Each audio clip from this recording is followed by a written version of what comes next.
মানুষ আর পাথর দ্বারা আল্লাহ পাক জাহান্নাম ভরে রাখবে। তানবীহুল গাফিলিন আসছে, মুসা আলাইহিস সালাম রাস্তা দিয়া যাচ্ছে, কিছু দূর যাওয়ার পরে পাহাড়ি অঞ্চল তাকায় দেখতেছে একটা বড় পাথর, তার শরীর বায়া বায়া পানি পড়তেছে।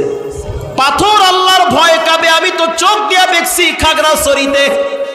খাগড়াছড়িতে কালা পাহাড় একটা এলাকা আছে, গিয়া দেখবেন বড় বড় পাথর, ডানে বামে কোনো ঝর্ণা নাই, কিন্তু পাথরের বুক বেয়ে বেয়ে পানি পড়ে।